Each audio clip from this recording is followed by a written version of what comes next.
Jake Morrison crouched behind the massive tree trunk and checked his rifle one more time. The forest moon of Kirillith was supposed to be empty according to all the scans from orbit, but the readings were wrong because something big was moving through the trees ahead of him.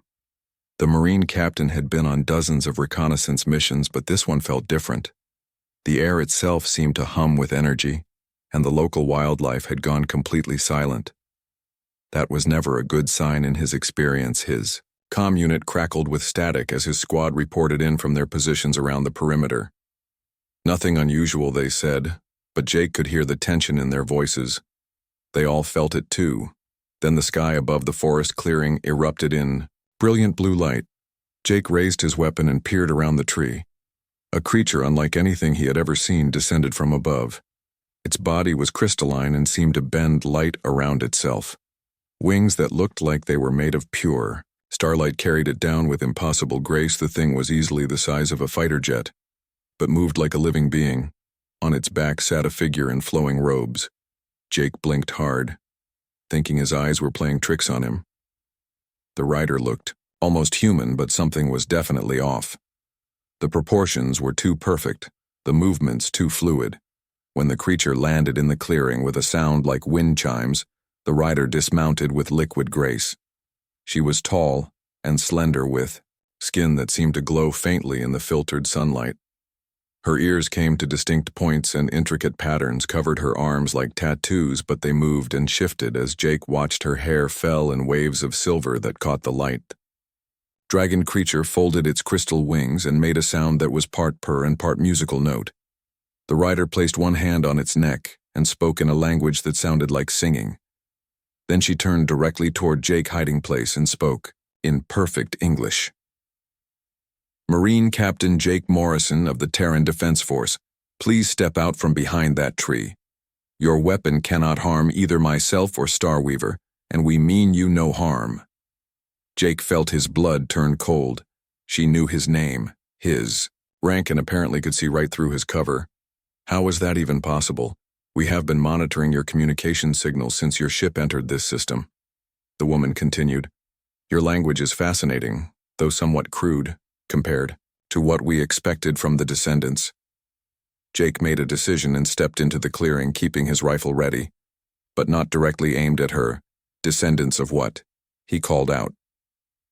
The woman smiled, and the expression was both beautiful and somehow sad. Descendants of us, Captain Morrison.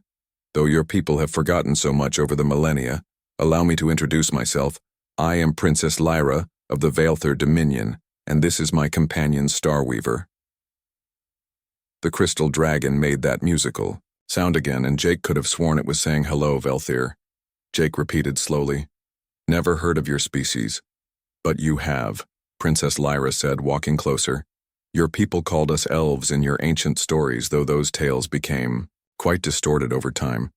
We are the refugees who fled to your galaxy when our own was consumed by the Void Seekers. Jake lowered his rifle slightly. This was way beyond his pay grade. Refugees, you mean you lived on Earth? Not lived exactly. Lyra explained. We seeded your world with our genetic material to preserve something of our people should the worst happen. Some humans carry traces of our heritage, which is why your fairy tales speak of pointed ears and magical beings. Starweaver moved closer, and Jake got his first good look at the creature up close. Its crystal body was translucent, and he could see what looked like stars moving inside it. The dragon was beautiful in a way that made his eyes water. Your scans detected no life on this moon because we exist partially outside your dimensional space, Lyra continued.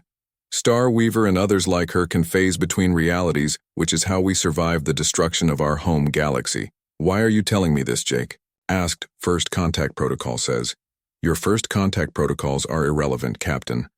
Lyra interrupted, and for the first time her voice carried authority. The Void Seekers have found this galaxy. They have found Earth. Your people have perhaps, months before the consumption begins. Jake felt the world shift around him. Consumption. They devour reality itself, Captain. Lyra said sadly. Entire star systems simply cease to exist when they are done. Stars, planets, civilizations, all of it becomes empty space. The Void Seekers leave nothing behind. Starweaver made a low humming sound and the dragon glow pulsed brighter. Lyra nodded as if listening to something.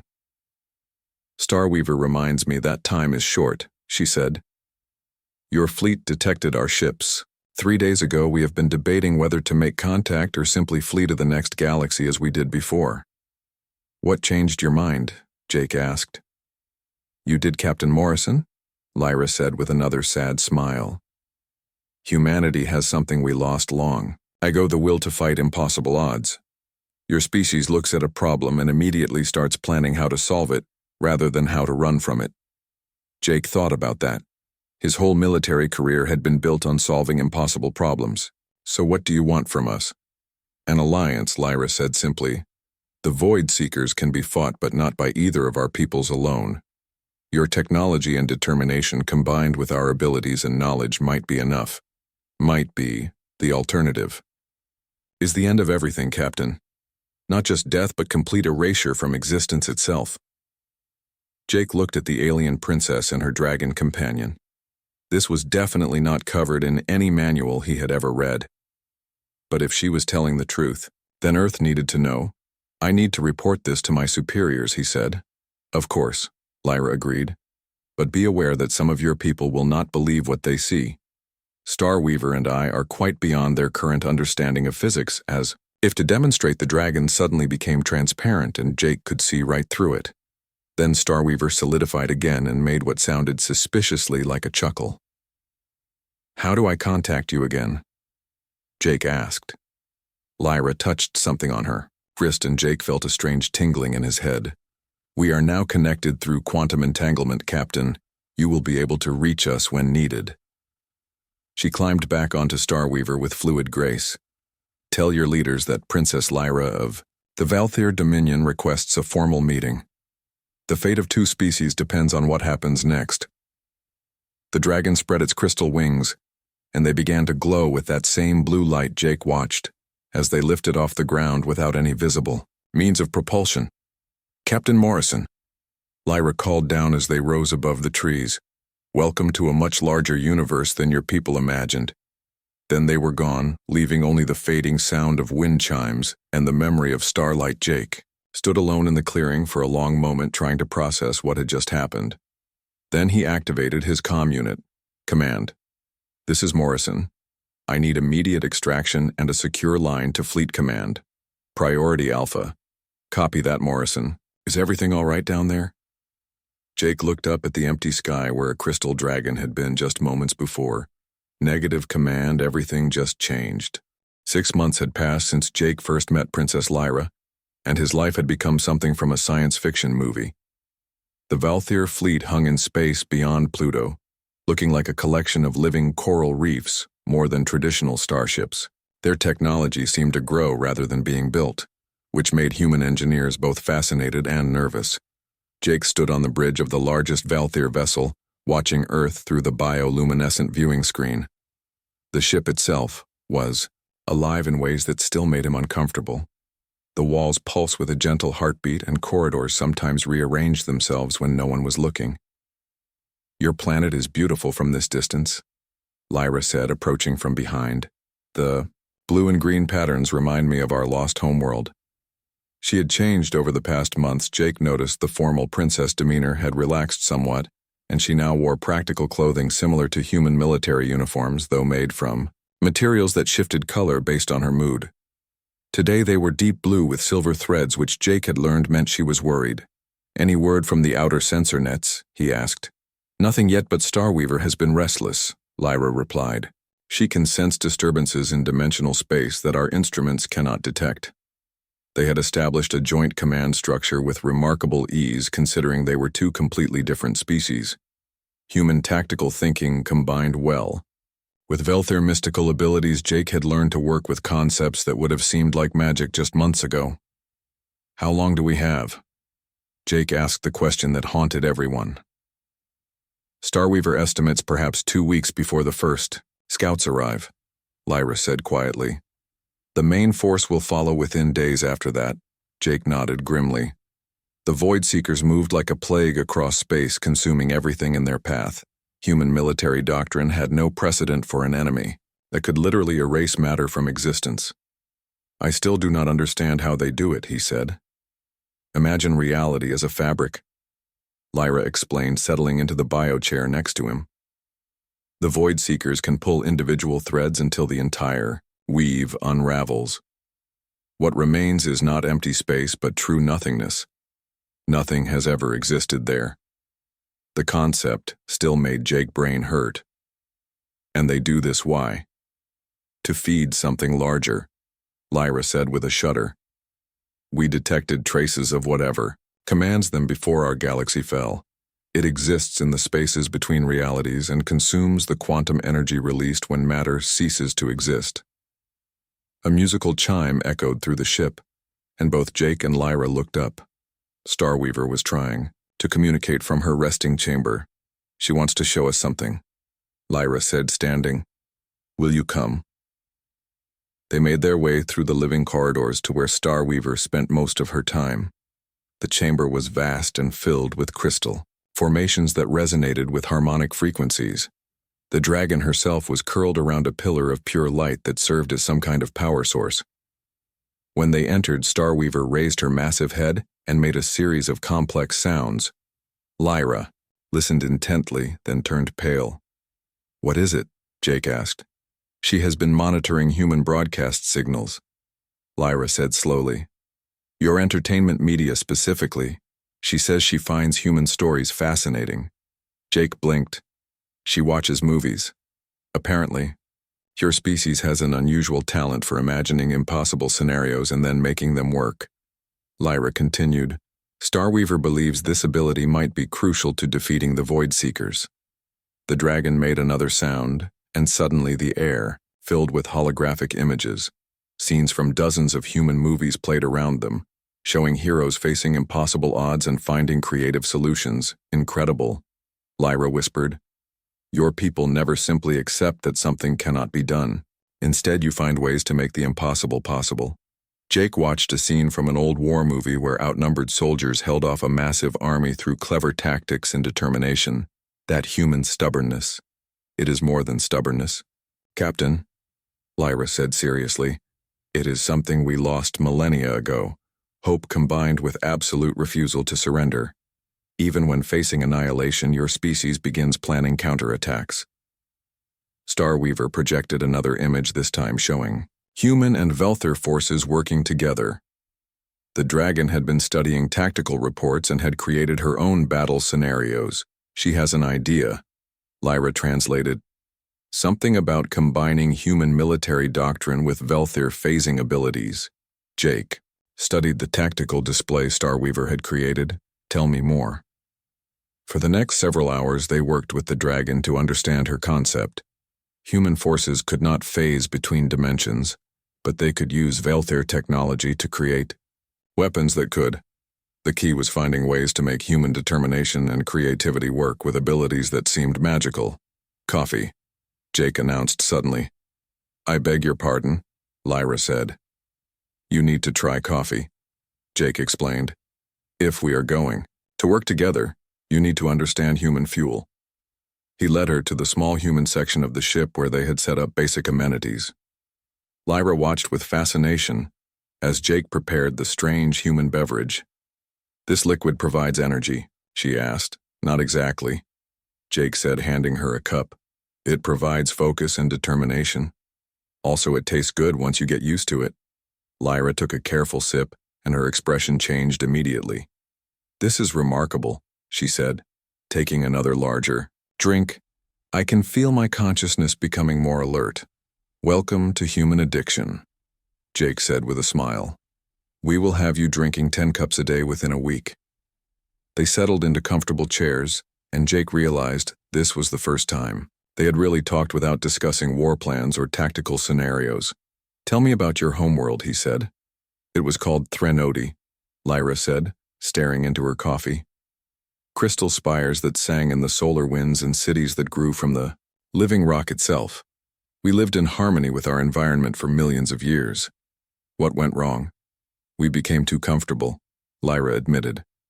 When the first reports came of entire systems going dark, We thought it was some natural phenomenon.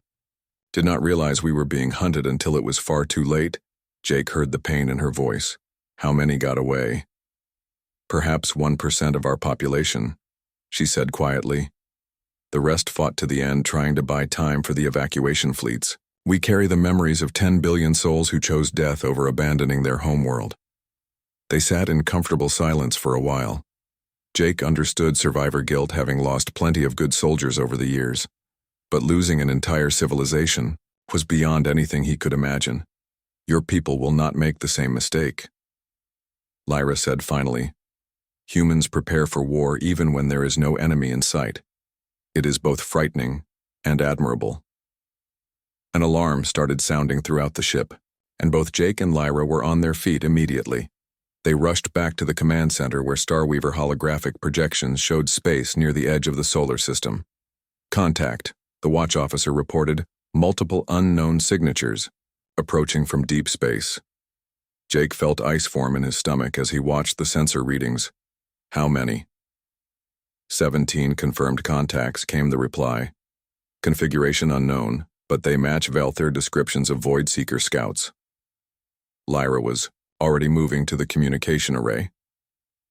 All human and Valthyr vessels, this is Princess Lyra battle stations immediately. The war has begun.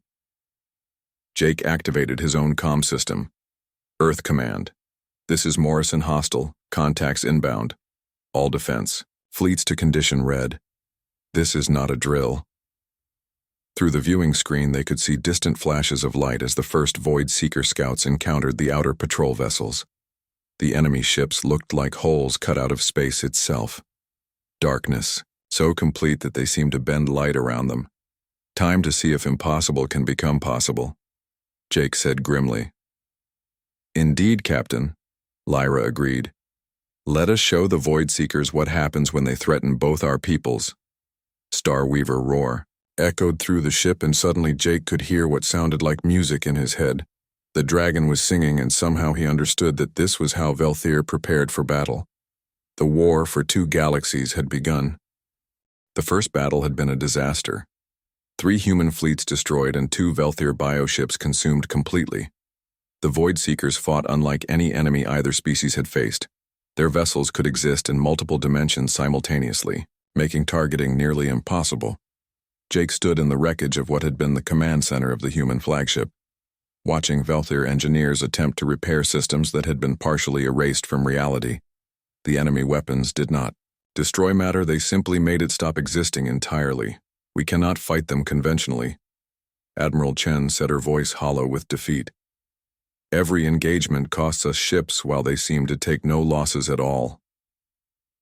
Princess Lyra approached carrying a device that looked like crystallized starlight. There may be another option, she said, but it requires someone to volunteer for what is essentially a suicide mission.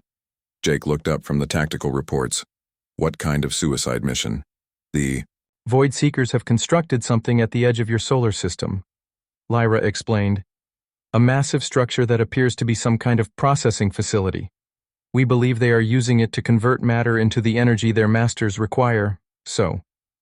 We destroy it, Admiral Chen said. Not possible with conventional weapons. Lyra replied.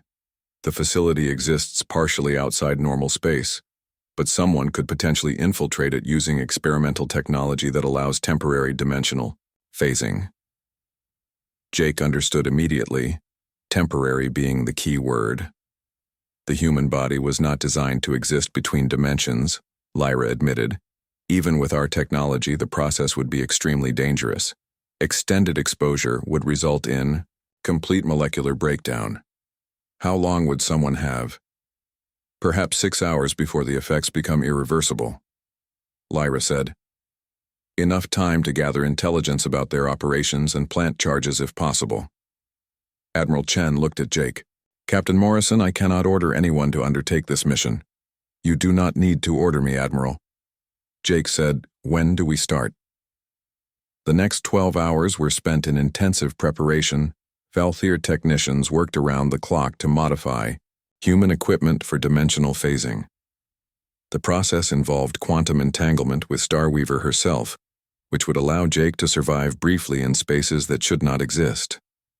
The connection will be painful, Lyra warned as they prepared the quantum interface. You will feel as though parts of yourself are being stretched across impossible distances. Jake nodded and settled into the biomechanical chair. Will I be able to communicate? Through the quantum link, yes, Lyra replied. But remember that time flows differently between dimensions. What feels like hours to you may be only minutes for us.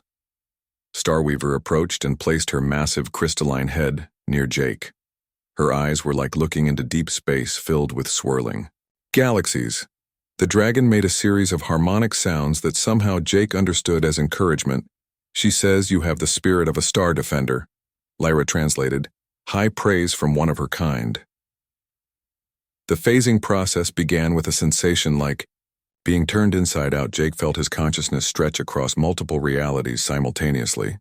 He could see the normal universe growing dim, while strange, impossible geometries became visible around him. Phase transition complete, he heard. Lyra voice as if from a great distance. Jake, can you hear me? Loud and clear. He replied, though his voice sounded strange even to himself. Beginning approach to target. The Void Seeker facility was a nightmare of twisted architecture that seemed to exist in several dimensions at once. Structures folded back on themselves in ways that hurt to look at, and the entire complex pulsed with dark energy. Jake moved carefully through the dimensional maze, following corridors that sometimes led up.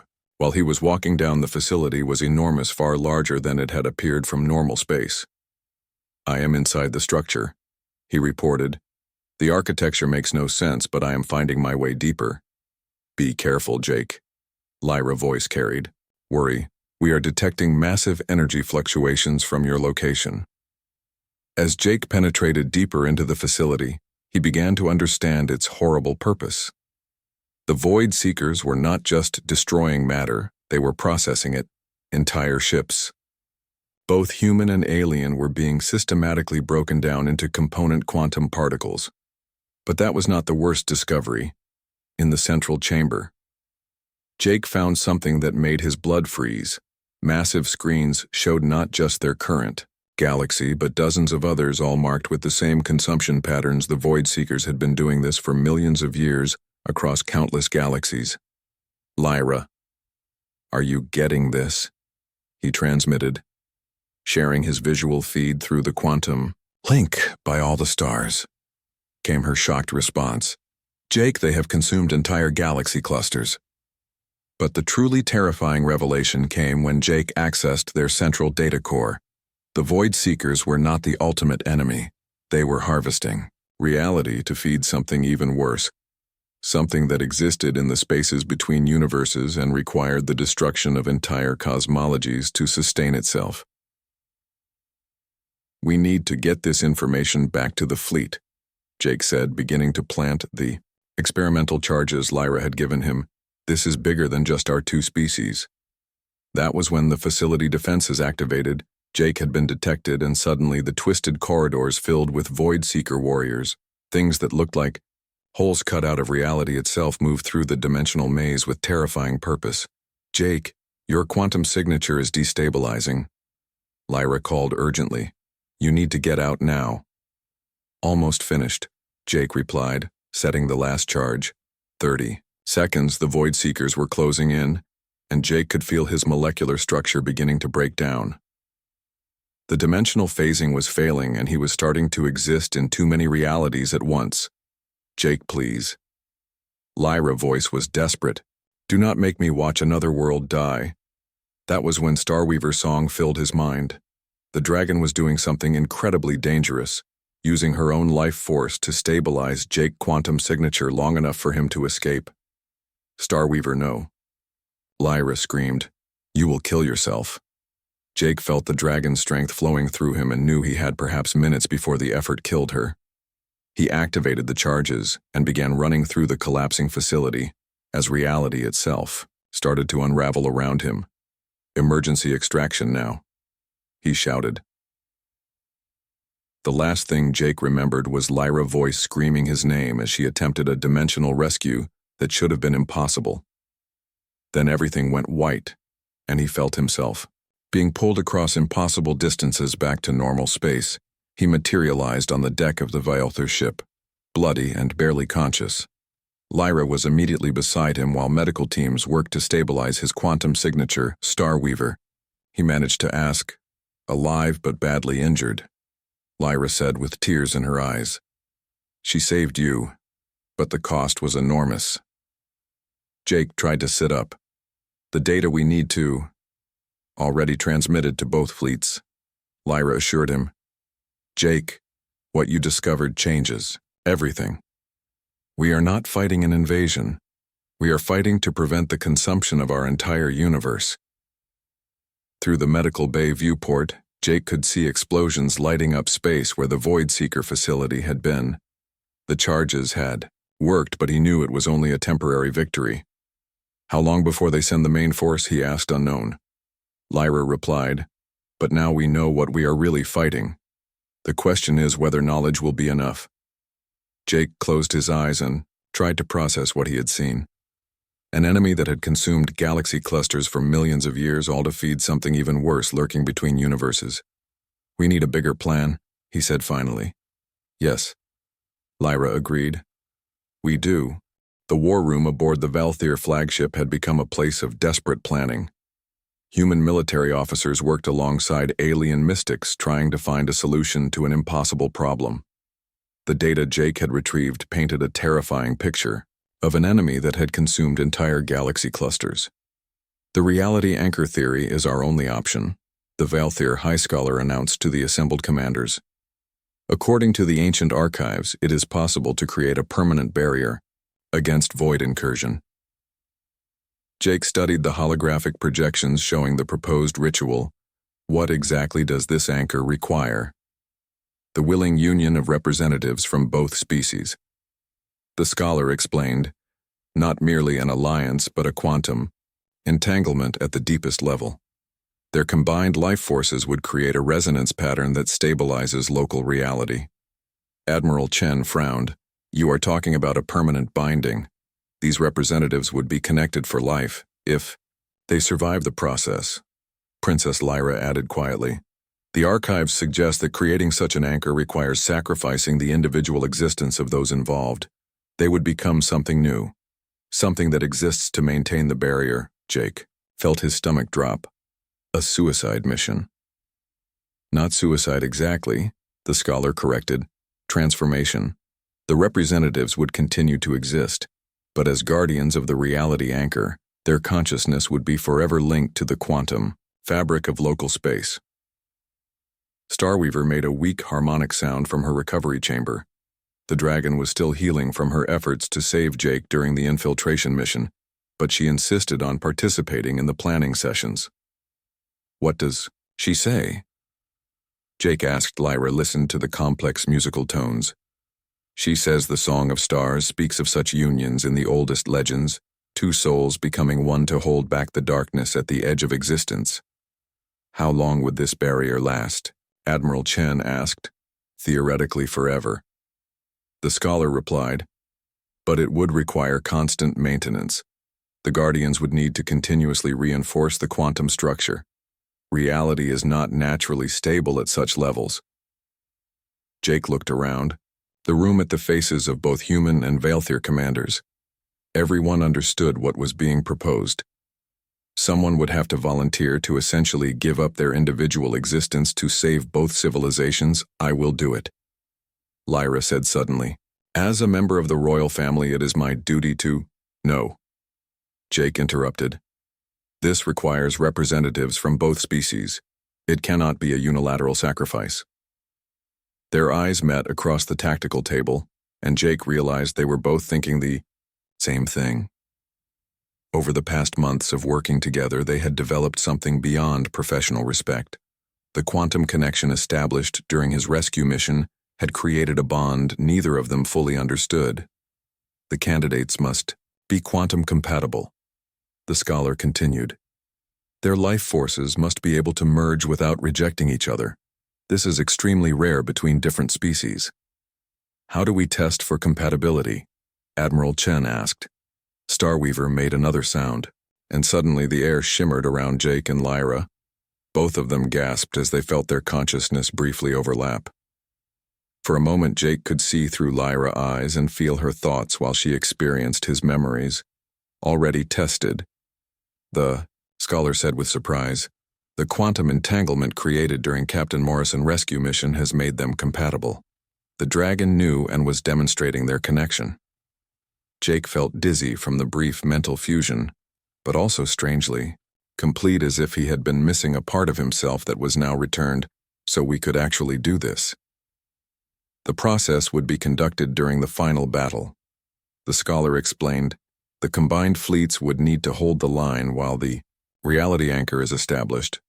The timing must be perfect as the Void Seekers approach the critical mass needed for total dimensional collapse. Assuming we survive the transformation, what happens next? Lyra asked.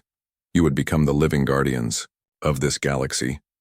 The scholar said, your merged consciousness would be able to detect and prevent void incursions across thousands of light years. The barrier would make our space essentially invisible to the entities that command the Void Seekers. Jake thought about what that meant. An eternity spent as a guardian protecting billions of lives from cosmic horror. It was not exactly the retirement he had planned, but if it saved both Earth and the Veilthier homeworlds, it seemed like a fair trade. There is one more thing, the scholar added reluctantly. The ritual requires a formal bonding between the representatives. They must be united not just in purpose, but in all aspects of existence. Admiral Chen raised an eyebrow. You mean marriage? Something far deeper than your human marriage ceremonies. The scholar replied, a quantum fusion that makes two beings into one shared existence. The ancient texts call it the eternal bond. Jake looked at Lyra and saw his own thoughts reflected in her expression. They had grown closer over the months of shared danger and impossible circumstances. But jumping from military partnership to cosmic marriage was a significant leap. We need time to consider this, Lyra said diplomatically. Time we do not have. Came an urgent voice from the communications station. Long-range sensors are detecting massive void signatures approaching from deep space. The main Void Seeker fleet will arrive within 72 hours. The room fell silent as everyone processed the implications. 3 days to decide the fate of 2 civilizations and 2 individuals who would have to sacrifice everything to make it possible. I need to speak with Captain Morrison privately, Lyra announced. They made their way to her personal quarters, which were a strange blend of alien architecture and practical human modifications. The walls pulsed gently with bioluminescent patterns that responded to her emotional state.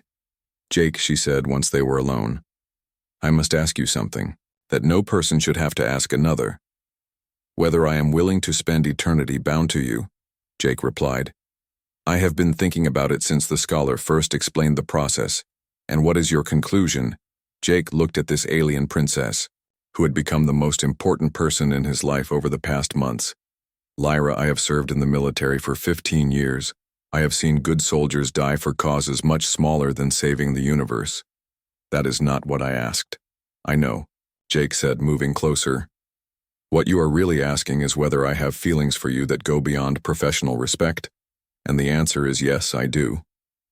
Lyra smiled, and the bioluminescent patterns on the walls shifted to warm golden colors. I was hoping you would say that because I find myself in the impossible situation of having fallen in love with an alien warrior from a species I barely understand. So we are both crazy. Apparently, Lyra agreed. But perhaps that is what the universe requires right now, 2 people crazy enough to bind their souls together to hold back the darkness. Starweaver's song echoed through the ship, and somehow Jake understood that the dragon was expressing approval. The ancient creature had seen the connection between them long before either of them recognized it. The ritual will change us, Lyra warned. We will no longer be entirely human or Veilthier, but something new. As long as we face it together, Jake said, taking her hand. I can live with that. Even if forever means actually forever. Jake thought about eternity spent protecting the galaxy alongside someone he loved. There are worse fates Through the viewport, they could see the combined human and Velthir fleets preparing for the battle that would determine the survival of two civilizations. In 72 hours, they would either save everything or watch it all disappear into the void. "So we do this?" Lyra asked. "We do this," Jake confirmed, "together." Outside, the first Void Seeker scouts were already arriving, and the final battle for reality itself was about to begin. The final battle erupted across multiple dimensions as every human and Velthir ship in the galaxy converged near Earth. The Void Seeker main fleet emerged from deep space like a wound in reality itself. Thousands of vessels that looked like holes, cut from the fabric of existence, advanced in perfect formation. Jake stood on the bridge of the command ship, watching the tactical display with growing dread. The enemy outnumbered their combined forces 10-1, and each Void Seeker vessel could phase between dimensions, making conventional targeting nearly impossible. "All units engage at will," Admiral Chen broadcast across the fleet. "Buy us time for the ritual." The space around Earth lit up with weapons fire as human and Velthir forces threw everything they had at the advancing enemy. Starweaver led a squadron of her fellow dragons in coordinated attacks that looked like deadly ballet. Her injuries had healed enough for combat, but Jake could tell she was still weak from saving his life. "The anchor point is ready," Princess Lyra reported from the ritual chamber deep within the ship. "All we need is the final component." Jake nodded and made his way through corridors that shook with each impact from enemy weapons. The ship biosystems were working overtime to repair damage, but the Void Seekers were systematically destroying everything in their path. The ritual chamber was a marvel of combined human and Velthir technology. Crystal formations grew from biomechanical foundations while quantum computers calculated probability matrices in real time. The ancient Velthir archives had been combined with human engineering to create something entirely new. "The process will begin the moment you both enter the quantum field," the High Scholar explained. "Once started, it cannot be stopped or reversed. You will have perhaps minutes before the transformation becomes permanent." Through the chamber viewports, Jake could see the battle raging outside.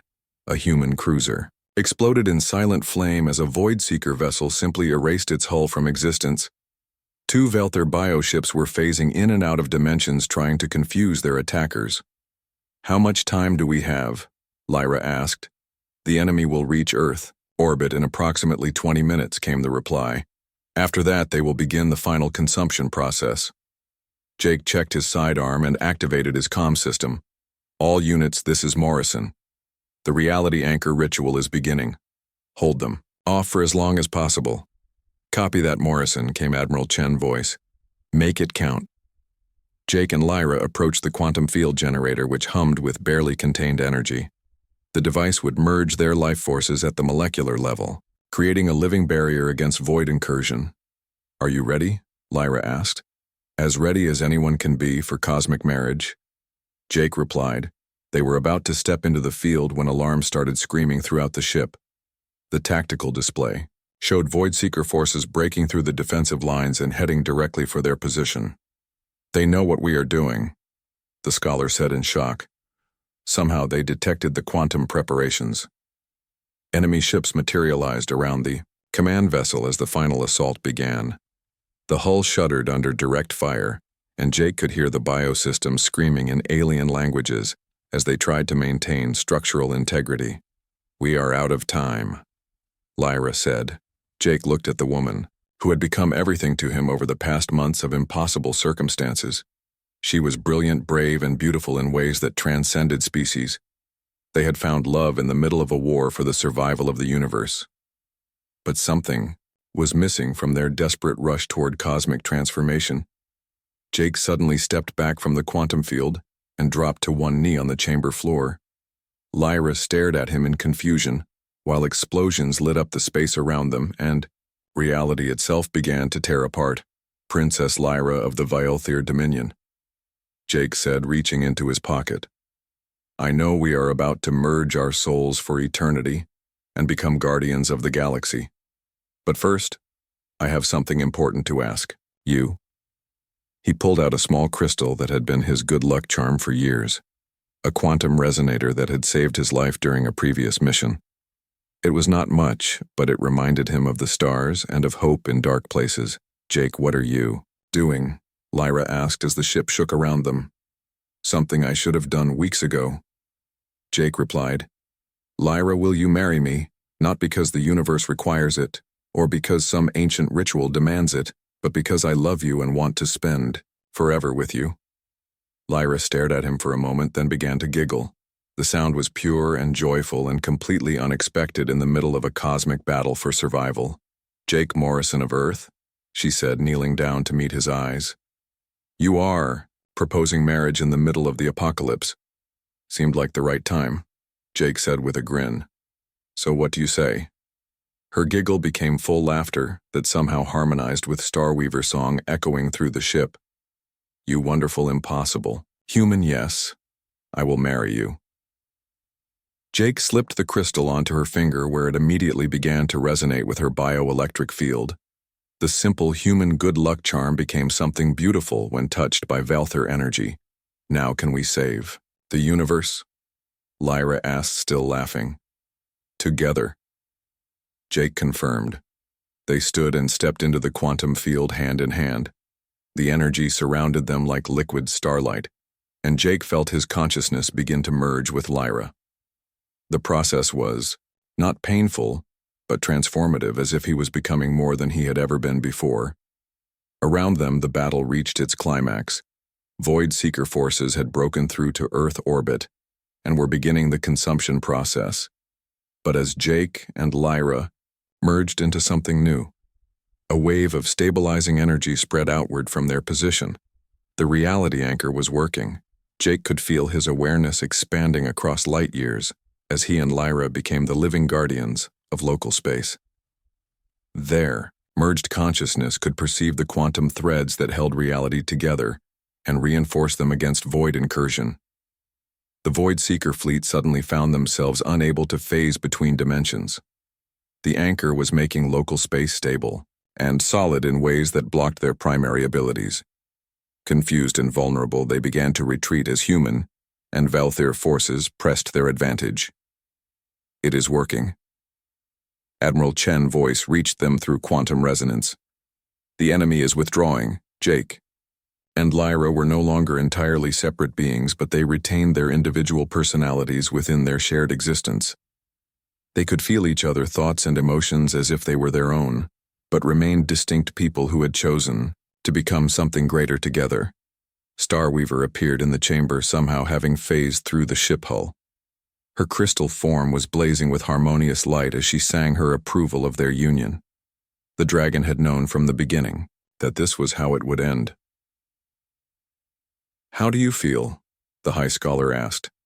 Jake considered the question.